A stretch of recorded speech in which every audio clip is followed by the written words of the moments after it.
दुनिया में दोस्ती एकमात्र ऐसा रिश्ता है जो बिना खून के रिश्ते के होने के बावजूद भी हमेशा आपके साथ खड़ा होता है। दोस्त वो होता है जिससे आप बिना झिझक, बिना डरे कोई भी बात शेयर कर सकते हैं। अपनी जिंदगी का कोई सा भी फैसला उससे पूछ कर ले सकते हैं या फिर आप उससे पूछकर कोई भी काम हिम्मत के साथ कर सकते हैं। क्योंकि दोस्त एक ऐसा रिश्ता होता है और दोस्त वो शख्स होता है जो आपका हमेशा अच्छा ही चाहता है। सच्चा दोस्त वो होता है जो आपके अंदर की खामियों को आपके सामने लाकर रख दे और आपको उससे सुधारने में मदद करे, ना कि उस खामियों का मजाक बनाकर लोगों के सामने आपको रुस्वा कर दे।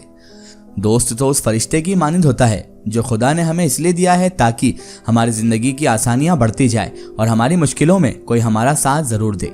लेकिन दुनिया में दोस्त भी कभी कभी हमें बेवफा मिल जाते हैं। दोस्त भी ऐसे मिल जाते हैं जो नाम मात्र दोस्त रहते हैं हमारे, लेकिन पीठ पीछे हमारी ही कब्र खोद देते हैं। और कुछ लोग ऐसे होते हैं जो दोस्त होने का दिखावा तो करते हैं लेकिन अंदर से दुश्मन होते हैं। बहरहाल दोस्ती की मिसाल तो बहुत सारे लोगों ने इस दुनिया में अलग अलग तरीके से दी है, लेकिन आज हम आपको एक ऐसी कहानी सुनाने वाले हैं जिससे आपको भी दोस्ती का एहसास होगा और आपकी दोस्ती और पक्की हो जाएगी। आज शोएब ने काफी जल्दी मेडिकल खोल लिया था। मेडिकल की दुकान खोल ली थी और लगातार कई डॉक्टरों के दवाई लेने आने के कारण वह काफी थक भी गया था।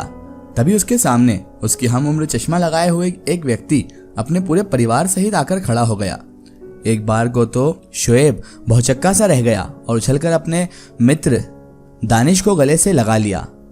तदोपरांत वह दानिश को अपने निवास पर ले गया, यानी अपने घर ले आया। वहां अपनी पत्नी व बच्चों से दानिश का परिचय करवाया। शोएब की माताजी जो थी और पिताजी जो थे वो दानिश को अच्छे से जानते थे, उससे अच्छे से परिचित भी थे क्योंकि ये दोनों दोस्त थे। तभी दानिश ने फौरन ही शोएब की मम्मी पापा के हाथों को अपने सर पर रखवा लिया और कहा कि मुझे दुआएं दीजिए।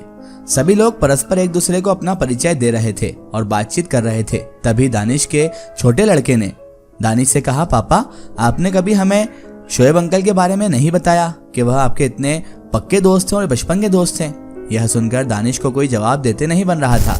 तभी शोएब ने बीच में बात काटते हुए दानिश के बेटे से कहा कि तुम हमारी मित्रता के बारे में जानना चाहते हो।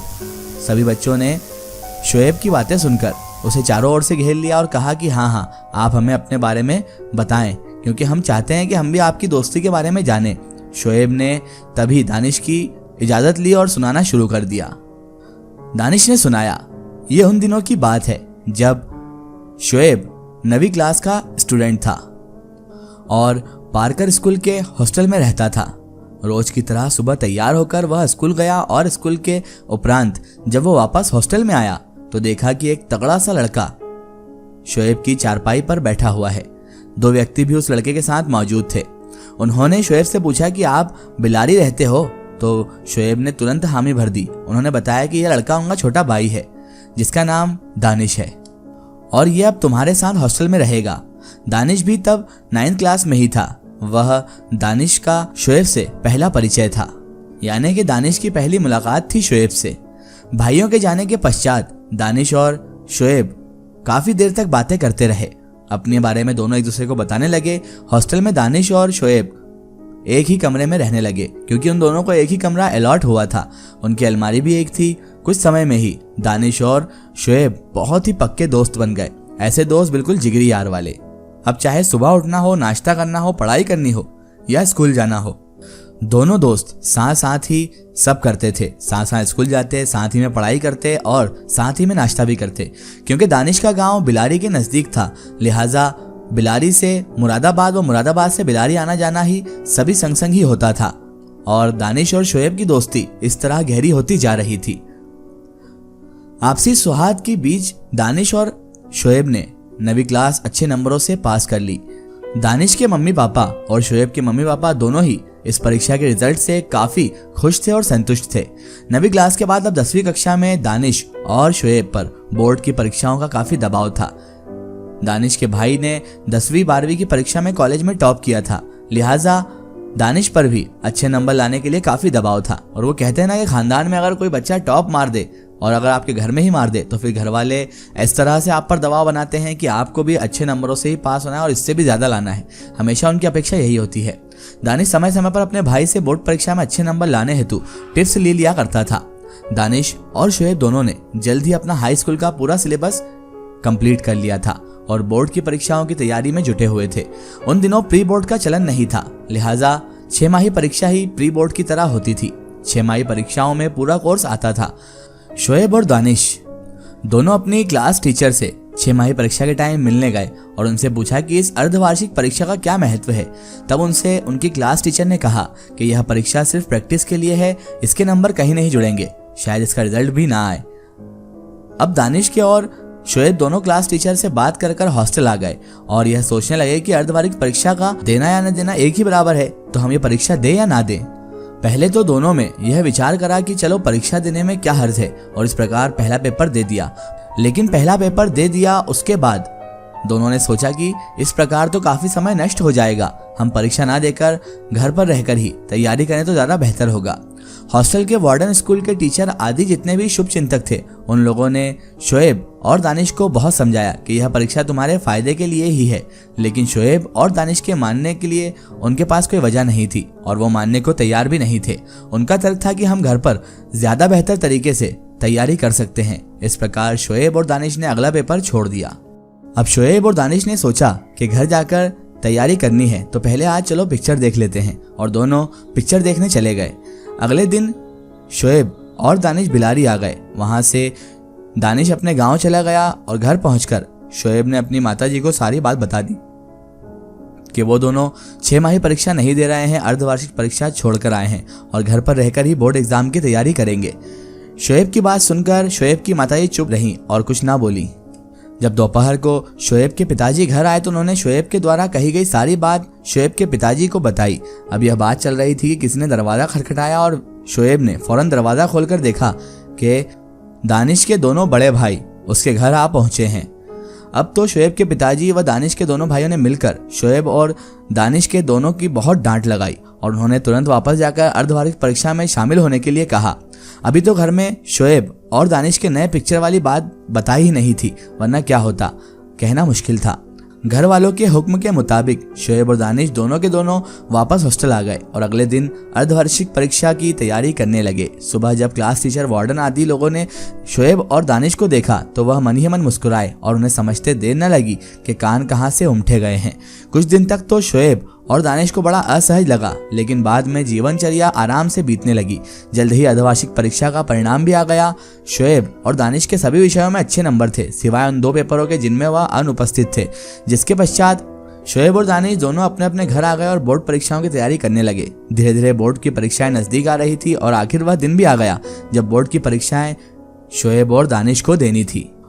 बोर्ड की सभी परीक्षाएं शोएब और दानिश की बहुत अच्छी हुई। बोर्ड की परीक्षाओं के पश्चात शोएब और दानिश दोनों अपने अपने घर आ गए और बोर्ड की परीक्षा का परिणाम का इंतजार करने लगे। उस समय इंटरनेट नहीं हुआ करता था, इसलिए अखबारों में ही परीक्षा का परिणाम आया करता था।